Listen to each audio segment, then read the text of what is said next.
नमस्कार दोस्तों, fairy tales में आपका बहुत बहुत स्वागत है। आज आपके लिए लाई हूँ मुंशी प्रेमचंद्र के कथा संग्रह मानसरोवर 1 की कहानी ईदगाह।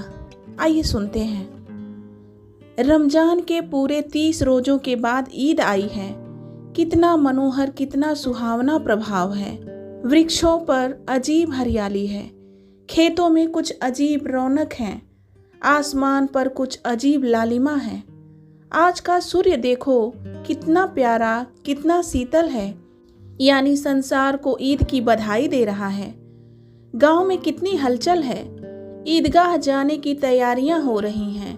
किसी के कुर्ते में बटन नहीं है, पड़ोस के घर में सुई धागा लेने दौड़ा जा रहा है। किसी के जूते कड़े हो गए हैं, उनमें तेल डालने के लिए तेली के घर पर भागा जाता है। जल्दी जल्दी बैलों को सानी पानी दे दें। ईदगाह से लौटते लौटते दोपहर हो जाएगी। 3 कोस का पैदल रास्ता, फिर सैकड़ों आदमियों से मिलना भेंटना, दोपहर के पहले लौटना असंभव है।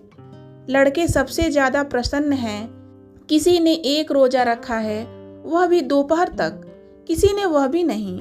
लेकिन ईदगाह जाने की खुशी उनके हिस्से की चीज है। रोज बड़े बूढ़ों के लिए होंगे, इनके लिए तो ईद है। रोज ईद का नाम रटते थे, आज वह आ गई। अब जल्दी पड़ी है कि लोग ईदगाह क्यों नहीं चलते। इन्हें गृहस्थी की चिंताओं से क्या प्रयोजन। सेवइयों के लिए दूध और शक्कर घर में है या नहीं, इनकी बला से। ये तो सेवइयां खाएंगे, उन्हें क्या खबर कि चौधरी आंखें बदल ले तो यह सारी ईद मुहर्रम हो जाए। उनकी अपनी जेबों में तो कुबेर का धन भरा हुआ है। बार बार जेब से अपना खजाना निकाल कर गिनते हैं और खुश होकर फिर रख लेते हैं। महमूद गिनता है 1, 2, 10, 12। उसके पास 12 पैसे हैं। मोहसिन के पास 1, 2, 3, 8, 9, 15 पैसे हैं। इन्हीं अनगिनती पैसों में अनगिनती चीजें लाएंगे, खिलौने, मिठाइयाँ, बिगुल, गेंद और जाने क्या क्या। और सबसे ज्यादा प्रसन्न है हामिद। वह 4-5 साल का गरीब सूरत, दुबला पतला लड़का, जिसका बाप गत वर्ष हैजे की भेंट हो गया और माँ न जाने क्यों पीली होती होती एक दिन मर गई। किसी को पता क्या बीमारी है, कहती तो कौन सुनने वाला था। दिल पर जो कुछ बीतती थी वह दिल में ही सहती थी, और जब न सहा गया तो संसार से विदा हो गई। अब हामिद अपनी बूढ़ी दादी अमीना की गोद में सोता है और उतना ही प्रसन्न है। उसके अब्बा जान रुपए कमाने गए हैं, बहुत सी थैलियां लेकर आएंगे। अम्मी जान अल्लाह मियाँ के घर से उसके लिए बड़ी अच्छी अच्छी चीजें लाने गई हैं, इसलिए हामिद प्रसन्न है। आशा तो बड़ी चीज है, और फिर बच्चे की आशा, उनकी कल्पना तो राई का पर्वत बना लेती है। हामिद के पाँव में जूते नहीं हैं, सिर पर एक पुरानी धुरानी टोपी है जिसका गोटा काला पड़ गया है। फिर भी वह प्रसन्न है। जब उसके अब्बा जान थैलियां और अम्मी जान नियामतें लेकर आएंगी तो वह दिल से अरमान निकाल लेगा। तब देखेगा मोहसिन, नूरे और सम्मी कहाँ से उतने पैसे निकालेंगे। अभागिन अमीना अपनी कोठरी में बैठी रो रही है। आज ईद का दिन, उसके घर में दाना नहीं। आज आबिद होता तो क्या इसी तरह ईद आती और चली जाती। इस अंधकार और निराशा में वह डूबी जा रही है। किसने बुलाया था इस निगोड़ी ईद को। इस घर में उसका काम नहीं, लेकिन हामिद, उसे किसी के मरने जीने से क्या मतलब। उसके अंदर प्रकाश है, बाहर आशा। विपत्ति अपना सारा दल बल लेकर आए, हामिद की आनंद भरी चितवन उसका विध्वंस कर देगी। हामिद भीतर जाकर दादी से कहता है, तुम डरना नहीं अम्मा, मैं सबसे पहले आऊंगा, बिल्कुल न डरना। अमीना का दिल कचोट रहा है। गांव के बच्चे अपने अपने बाप के साथ जा रहे हैं। हामिद का बाप अमीना के सिवा और कौन है। उसे कैसे अकेले में ले जाने दे। उस भीड़ भाड़ से बच्चा कहीं खो जाए तो क्या हो। नहीं, अमीना उसे यूं न जाने देगी। नन्ही सी जान, 3 कोस चलेगा कैसे। पैर में छाले पड़ जाएंगे, जूते भी तो नहीं हैं। वह थोड़ी थोड़ी दूर पर उसे गोद में ले लेती, लेकिन यहाँ सेवइयां कौन पकाएगा। पैसे होते तो लौटते लौटते सब सामग्री जमा करके चटपट बना लेती। यहाँ तो घंटों चीजें जमा करते लगेंगे। मांगेगा ही तो भरोसा ठहरा। उस दिन फहीमन के कपड़े सिले थे, 8 आने पैसे मिले थे। उस अठन्नी को ईमान की तरह बचाती चली आती थी इसी ईद के लिए। लेकिन कल ग्वालन सिर पर सवार हो गई तो क्या करती? हामिद के लिए कुछ नहीं है तो 2 पैसे का दूध तो चाहिए ही। अब तो कुल 2 आने पैसे बचे रहे हैं। 3 पैसे हामिद की जेब में, 5 अमीना के बटवे में। यही तो बिसात है और ईद का त्योहार। अल्लाह ही बेड़ा पार लगाए। धोबन और नाइन और मेहतरानी और चुड़िहारिन सभी तो आएंगी। सभी को सेवैयाँ चाहिए। और थोड़ा किसी को आंखों नहीं लगता किस किस से मुंह चुराएगी। और मुंह क्यों चुराए? साल भर का त्योहार है। जिंदगी खैरियत से रहे, उनकी तकदीर भी तो उसी के साथ है। बच्चे को खुदा सलामत रखें, ये दिन भी कट जाएंगे। गांव से मेला चला और बच्चों के साथ हामिद भी जा रहा था। कभी सबके सब दौड़कर आगे निकल जाते, फिर किसी पेड़ के नीचे खड़े होकर साथ वालों का इंतजार करती। यह लोग क्यों इतना धीरे धीरे चल रहे हैं? हामिद के पैरों में तो जैसे पर लग गए हैं। वह कभी थक सकता है? शहर का दामन आ गया। सड़क के दोनों ओर अमीरों के बगीचे हैं। पक्की 4 दीवारी बनी हुई हैं। पेड़ों में आम और लीचियां लगी हुई हैं। कभी कभी कोई लड़का कंकड़ी उठाकर आम पर निशाना लगाता है। माली अंदर से गाली देता हुआ निकलता है। लड़के वहां से एक फलांग पर हैं, खूब हंस रहे हैं। माली को कैसा उल्लू बनाया है। बड़ी बड़ी इमारतें आने लगी। यह अदालत है, यह कॉलेज है, यह क्लब घर है।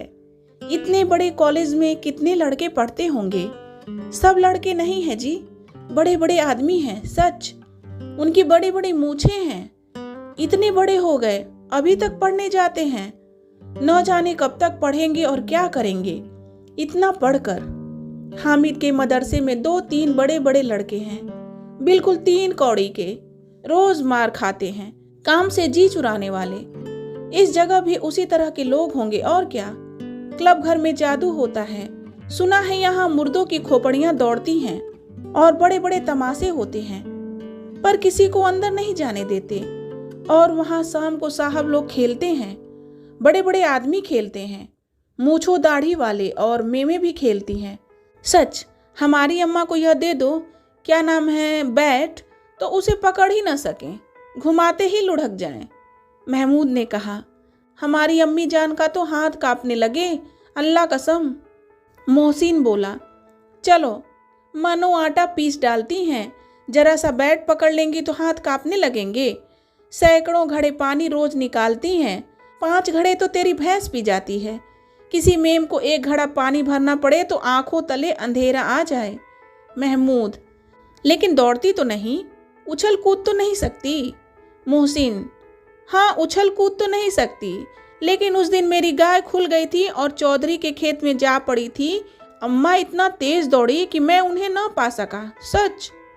आगे चले हलवाइयों की दुकानें शुरू हुई। आज खूब सजी हुई थी। इतनी मिठाइयाँ कौन खाता है? देखो ना, एक एक दुकान पर मनो होंगी। सुना है रात को जिन्नात आकर खरीद ले जाते हैं। अब्बा कहते थे कि आधी रात को एक आदमी हर दुकान पर जाता है और जितना माल बचा होता है वह तुलवा लेता है और सचमुच के रुपए देता है। बिल्कुल ऐसे ही रुपए। हामिद को यकीन न आया। ऐसे रुपए जिन्नात को कहाँ से मिल जाएंगे? मोहसिन ने कहा, जिन्नात को रुपए की क्या कमी? जिस खजाने में चाहे चले जाएं, लोहे के दरवाजे तक उन्हें नहीं रोक सकते जनाब। आप हैं किस फेर में? हीरे जवाहरात तक उनके पास रहते हैं। जिससे खुश हो गए उसे टोकरों जवाहरात दे दिए। अभी यहीं बैठे हैं, 5 मिनट में कलकत्ता पहुंच जाएं। हामिद ने फिर पूछा, जिन्नात बहुत बड़े बड़े होते हैं? मोहसिन, एक एक सिर आसमान के बराबर होता है जी। जमीन पर खड़ा हो जाएं तो उसका सिर आसमान से जा लगे, मगर चाहे तो एक लोटे में घुस जाए। हामिद, लोग उन्हें कैसे खुश करते होंगे? कोई मुझे ये मंत्र बता दे तो एक जिन्न को खुश कर लूं। मोहसिन, अब ये तो मैं नहीं जानता, लेकिन चौधरी साहब के काबू में बहुत से जिन्नात हैं।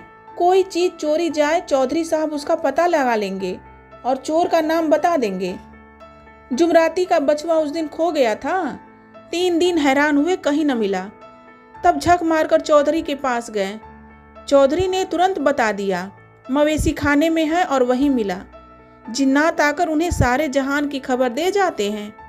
अब उसकी समझ में आ गया कि चौधरी के पास क्यों इतना धन है और क्यों उनका इतना सम्मान है। आगे चले, यह पुलिस लाइन है। यहीं सब कांस्टेबल कवायद करते हैं। रैटन, फाय, फों रात को बेचारे घूम घूम कर पहरा देते हैं, नहीं चोरियां हो जाएं। मोहसिन ने प्रतिवाद किया, यह कांस्टेबल पहरा देते हैं, तभी तुम बहुत जानते हो। अजी हजरत, यह चोरी करते हैं। शहर के जितने चोर डाकू हैं सब इनसे मिले रहते हैं। रात को ये लोग चोरों से तो कहते हैं चोरी करो, और आप दूसरे मोहल्ले में जाकर जागते रहो पुकारते हैं। तभी इन लोगों के पास इतने रुपए आते हैं। मेरे मामू एक थाने में कांस्टेबल हैं, 20 रुपया महीना पाते हैं, लेकिन 50 रुपए घर भेजते हैं। अल्लाह कसम, मैंने एक बार पूछा था कि मामू आप इतने रुपए कहाँ से पाते हैं? हंसकर कहने लगे, बेटा अल्लाह देता है। फिर आप ही बोले, हम लोग चाहे तो एक दिन में लाखों मार लाएं, हम तो इतना ही लेते हैं जिसमें अपनी बदनामी न हो और नौकरी न चली जाए। हामिद ने पूछा, ये लोग चोरी करवाते हैं तो कोई इन्हें पकड़ता नहीं? मोहसिन इसकी नादानी पर दया दिखाकर बोला, अरे पागल, इन्हें कौन पकड़ेगा? पकड़ने वाले तो ये लोग खुद हैं, लेकिन अल्लाह इन्हें सजा भी खूब देता है। हराम का माल हराम में जाता है। थोड़े ही दिन हुए, मामू के घर में आग लग गई। सारी लेई पूजी जल गई, एक बर्तन तक न बचा। कई दिन पेड़ के नीचे सोए, अल्लाह कसम, पेड़ के नीचे। फिर न जाने कहाँ से 100 कर्ज लाए तो बर्तन भांडे आए। हामिद, 100 तो 50 से ज्यादा होते हैं। कहाँ 50, कहाँ 100। 50 एक थैली भर होता है, 100 तो 2 थैलियों में भी न आए। अब बस्ती घनी होने लगी। ईदगाह जाने वालों की टोलियां नजर आने लगी, एक से एक भड़कीले वस्त्र पहने हुए, कोई इक्के तांगे पर सवार, कोई मोटर पर। सभी इत्र में बसे, सभी के दिलों में उमंग। ग्रामीणों को यह छोटा सा दल अपनी विपन्नता से बेखबर, संतोष और धैर्य से मगन चला जा रहा था। बच्चों के लिए नगर की सभी चीजें अनोखी थीं। जिस चीज की ओर ताकते ताकते ही रह जाते, और पीछे से बार बार हॉर्न की आवाज होने पर भी न चेतते। हामिद तो मोटर के नीचे जाते जाते बचा। सहसा ईदगाह नजर आई। ऊपर इमली के घने वृक्षों की छाया है, नीचे पक्का फर्श है जिस पर जाजम बिछा हुआ है, और रोजेदारों की पंक्तियां एक के पीछे एक न जाने कहाँ तक चली गई हैं। पक्की जगत के नीचे तक जहाँ जाजम भी नहीं है, नए आने वाले जाकर पीछे की कतार में खड़े हो जाते हैं। आगे जगह नहीं है। यहाँ कोई धन और पद नहीं देखता। इस्लाम की निगाह में सब बराबर हैं। इन ग्रामीणों ने भी वजू किया और पिछली पंक्ति में खड़े हो गए। कितना सुंदर संचालन है, कितनी सुंदर व्यवस्था। लाखों सिर एक साथ सिजदे में झुक जाते हैं, फिर सबके सब एक साथ खड़े हो जाते हैं, एक साथ झुकते हैं और एक साथ घुटनों के बल बैठ जाते हैं। कई बार यही क्रिया होती है जैसे बिजली की लाखों बत्तियां एक साथ प्रदीप्त हों और एक साथ बुझ जाएं, और यही क्रम चलता रहा। कितना अपूर्व दृश्य था, जिसकी सामूहिक क्रियाएं, विस्तार और अनंतता हृदय को श्रद्धा, गर्व और आत्मानंद से भर देती थी। मानो भ्रातृत्व एक सूत्र इन समस्त आत्माओं को एक लड़ी में पिरोए हुए है। नमाज खत्म हो गई है, लोग आपस में गले मिल रहे हैं। तब मिठाई और खिलौने की दुकान पर धावा होता है। ग्रामीणों का यह दल इस विषय में बालकों से कम उत्साही नहीं है। ये देखो, हिंडोला है, 1 पैसा देकर चढ़ जाओ। कभी आसमान पर जाते हुए मालूम होंगे, कभी जमीन पर गिरते हुए। यह चरखी है, लकड़ी के हाथी, घोड़े, ऊंट छड़ों में लटके हुए हैं। 1 पैसा देकर बैठ जाओ और 25 चक्करों का मजा लो। महमूद और मोहसिन और नूरे और सम्मी इन घोड़ों और ऊँटों पर बैठते हैं। हामिद दूर खड़ा है। 3 ही पैसे तो उसके पास हैं। अपने कोस का 1/3 जरा सा चक्कर खाने के लिए नहीं दे सकता। सब चरखियों से उतरते हैं। अब खिलौने लेंगे। इधर दुकानों की कतार लगी हुई है। तरह तरह के खिलौने हैं। सिपाही और गुजरिया, राजा और वकील, भिस्ती और धोबिन और साधु। वाह, कितने सुंदर खिलौने हैं। अब बोलना ही चाहते हैं। महमूद सिपाही लेता है, खाकी वर्दी और लाल पगड़ी वाला, कंधे पर बंदूक रखे हुए। मालूम होता है अभी कवायद किए चला आ रहा है। मोहसिन को भिस्ती पसंद आया। कमर झुकी हुई है, ऊपर मशक रखे हुए है। मशक का मुंह एक हाथ से पकड़े हुए है। कितना प्रसन्न है, शायद कोई गीत गा रहा है। बस मशक से पानी उड़ेलना ही चाहता है। नूरे को वकील से प्रेम है। कैसी विद्यमता है उसके मुख पर। काला चोगा, नीचे सफ़ेद अचकन, अचकन के सामने की जेब में घड़ी, सुनहरी जंजीर, एक हाथ में कानून का पोथा लिए हुए। मालूम होता है अभी किसी अदालत से जिरह या बहस किए चले आ रहे हैं। ये सब 2-2 पैसे के खिलौने हैं। हामिद के पास कुल 3 पैसे हैं। इतने महंगे खिलौने वह कैसे ले। खिलौना कहीं हाथ से छूट पड़े तो चूर चूर हो जाए, जरा पानी पड़े तो सारा रंग धुल जाए। ऐसे खिलौने लेकर वह क्या करेगा, किस काम के। मोहसिन कहता है, मेरा भिस्ती रोज पानी दे जाएगा साँझ सवेरे। महमूद, और मेरा सिपाही घर का पहरा देगा। कोई चोर आएगा तो फौरन बंदूक से फायर कर देगा। नूरे, और मेरा वकील खूब मुकदमा लड़ेगा। सम्मी, और मेरी धोबिन रोज कपड़े धोएगी। हामिद खिलौनों की निंदा करता है। मिट्टी ही के तो हैं, गिरे तो चकनाचूर हो जाएं। लेकिन ललचाई हुई आंखों से खिलौने को देख रहा है और चाहता है कि जरा देर के लिए उन्हें हाथ में ले सकता है। उसके हाथ अनायास ही लपकते हैं। लेकिन लड़के इतने त्यागी नहीं होते हैं, विशेषकर जब अभी नया शौक है। हामिद ललचाता रह जाता है। खिलौने के बाद मिठाइयाँ आती हैं। किसी ने रेवड़ियाँ ली हैं, किसी ने गुलाब जामुन, किसी ने सोहन हलवा। मज़े से खा रहे हैं। हामिद बिरादरी से पृथक है। अभागे के पास 3 पैसे हैं। क्यों नहीं कुछ लेकर खाता। ललचाई आंखों से सबकी ओर देखता है। मोहसिन कहता है, हामिद रेवड़ी ले जा, कितनी खुशबूदार है। हामिद को संदेह हुआ ये केवल क्रूर विनोद है। मोहसिन इतना उदार नहीं है, लेकिन ये जानकर भी वह उसके पास जाता है। मोहसिन दोने से एक रेवड़ी निकालकर हामिद की ओर बढ़ाता है। हामिद हाथ फैलाता है। मोहसिन रेवड़ी अपने मुंह में रख लेता है। महमूद, नूरे और सम्मी खूब तालियां बजा बजा कर हंसते हैं। हामिद खिसिया जाता है। मोहसिन, अच्छा अब की जरूर देंगे हामिद, अल्लाह कसम ले जा। हामिद, रखे रहो, क्या मेरे पास पैसे नहीं हैं। सम्मी, 3 ही पैसे तो हैं। 3 पैसे में क्या क्या लोगे। महमूद, हमसे गुलाब जामुन ले जाओ हामिद। मोहसिन बदमाश है। हामिद, मिठाई कौन बड़ी नेमत है, किताब में इसकी कितनी बुराइयां लिखी हैं। मोहसिन, लेकिन दिल में कह रहे होंगे कि मिले तो खा लें, अपने पैसे क्यों नहीं निकालते। महमूद, हम समझते हैं इसकी चालाकी। जब हमारे सारे पैसे खर्च हो जाएंगे तो हमें ललचा ललचा कर खाएगा। मिठाइयों के बाद कुछ दुकानें लोहे की चीज़ों की, कुछ गिलट और कुछ नकली गहनों की। लड़कों के लिए यहाँ कोई आकर्षण न था। वे सब आगे बढ़ जाते हैं। हामिद लोहे की दुकान पर रुक जाता है। कई चिमटे रखे हुए थे। उसे ख्याल आया, दादी के पास चिमटा नहीं है। तवे से रोटियां उतारती हैं तो हाथ जल जाता है। अगर वो चिमटा ले जाकर दादी को दे दे तो वो कितना प्रसन्न होंगी। फिर उनकी उंगलियां कभी न चलेंगी। घर में एक काम की चीज़ हो जाएगी। खिलौने से क्या फ़ायदा, व्यर्थ में पैसे खराब होते हैं। जरा देर ही तो खुशी होती है, फिर तो खिलौने को कोई आंख उठाकर नहीं देखता।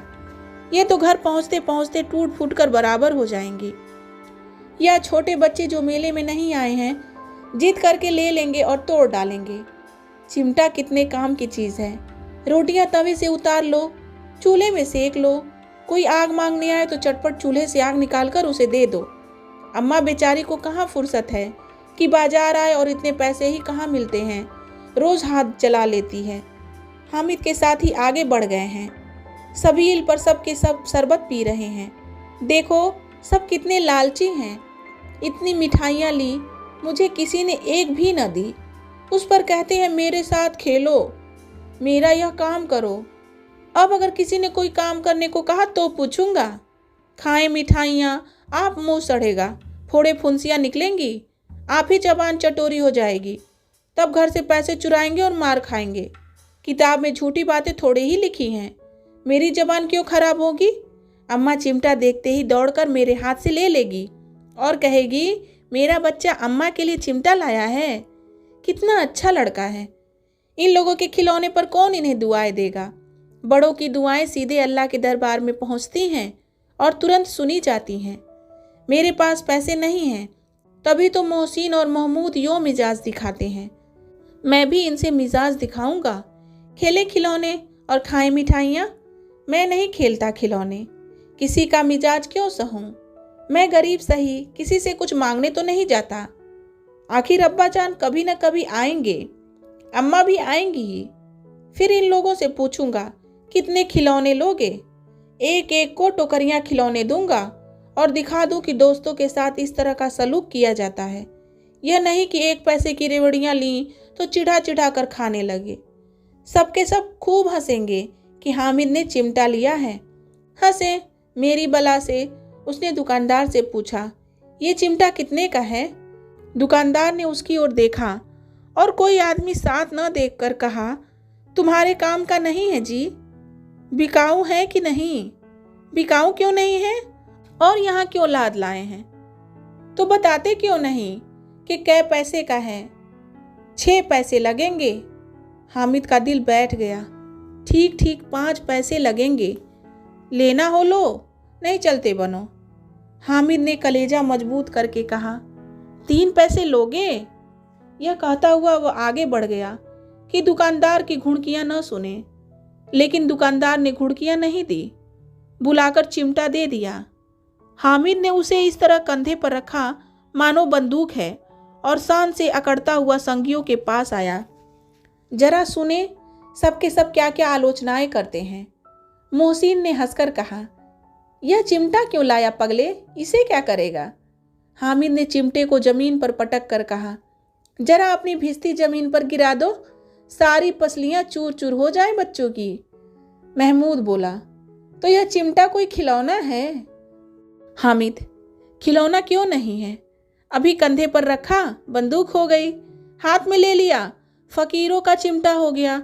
चाहूं तो इससे मजीरे का काम ले सकता हूं। एक चिमटा जमा दूं तो तुम लोगों के सारे खिलौने की जान निकल जाए। तुम्हारे खिलौने कितना ही जोर लगाएंगे, मेरे चिमटे का बाल भी बांका नहीं कर सकते। मेरा बहादुर शेर है चिमटा।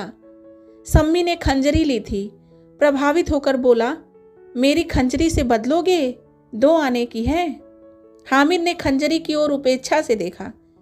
मेरा चिमटा चाहे तो तुम्हारी खंजरी का पेट फाड़ डाले, बस एक चमड़े की झिल्ली लगा दी, ढप ढप बोलने लगी, जरा सा पानी लग जाए तो खत्म हो जाए। मेरा बहादुर चिमटा आग में, पानी में, आंधी में, तूफान में बराबर डटा खड़ा रहेगा। चिमटे ने सभी को मोहित कर लिया। अब पैसे किसके पास धरे हैं। फिर मेले से दूर निकल आए हैं।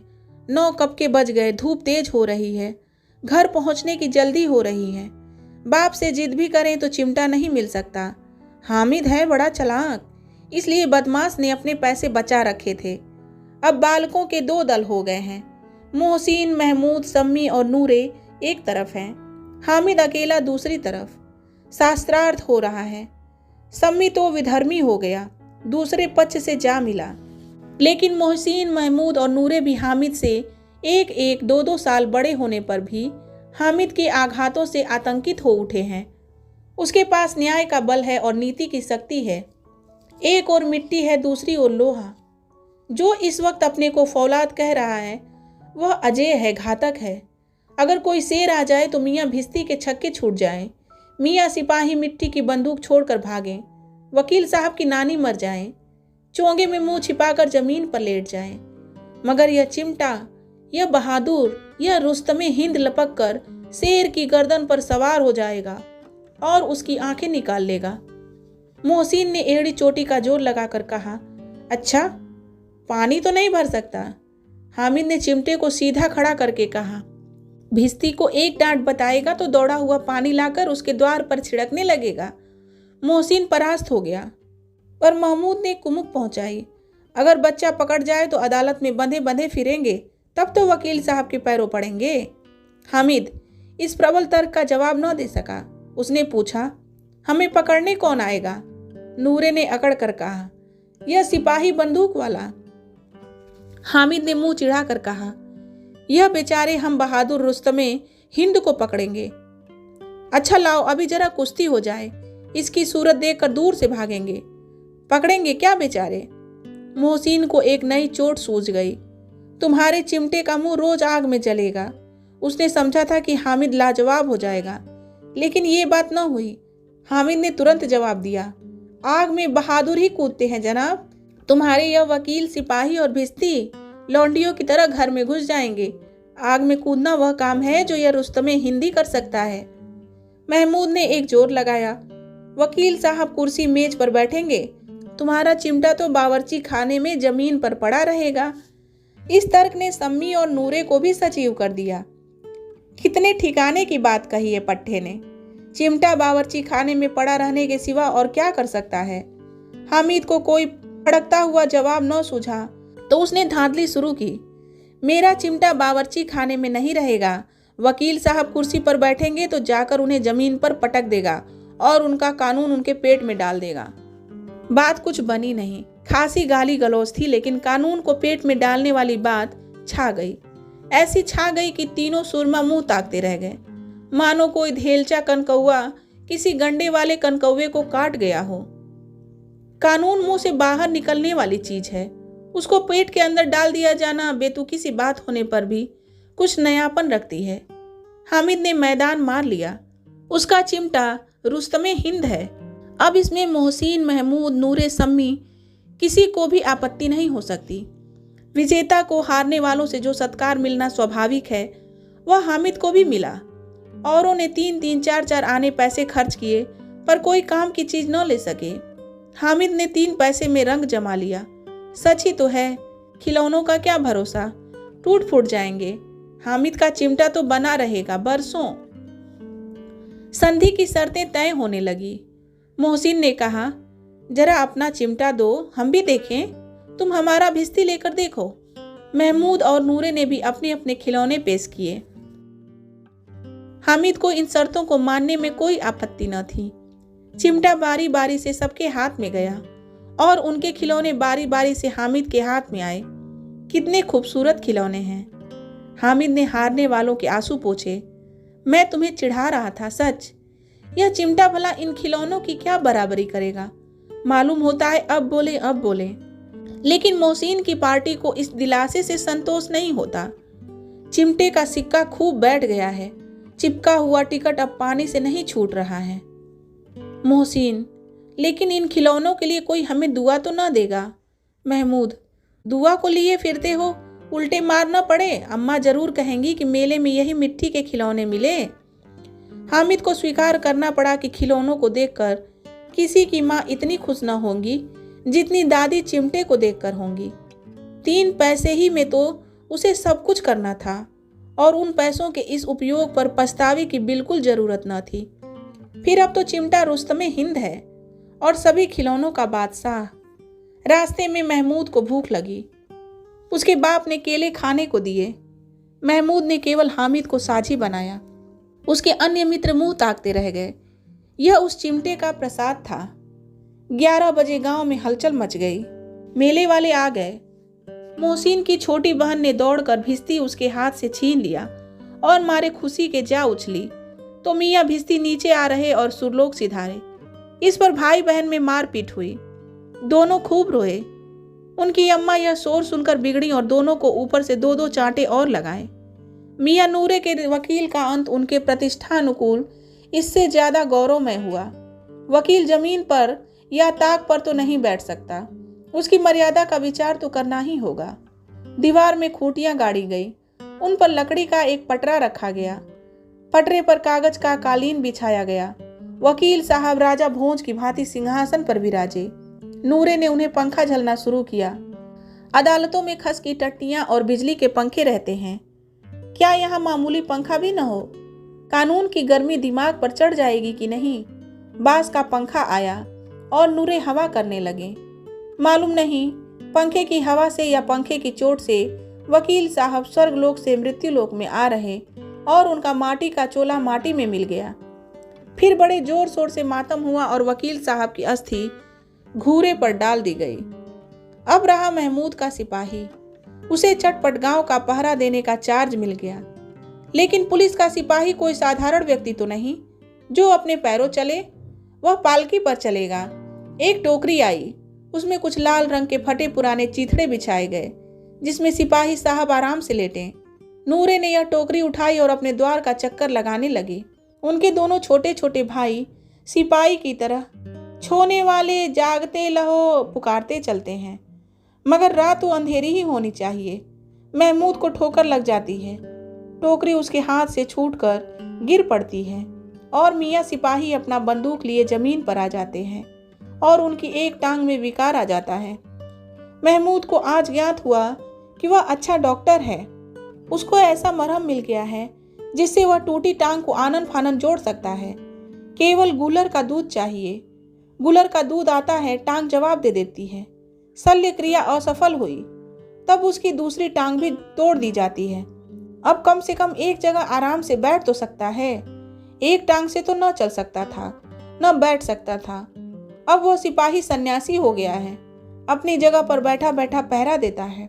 कभी कभी देवता भी बन जाता है। उसके सिर का झालरदार साफा खुरस दिया गया है।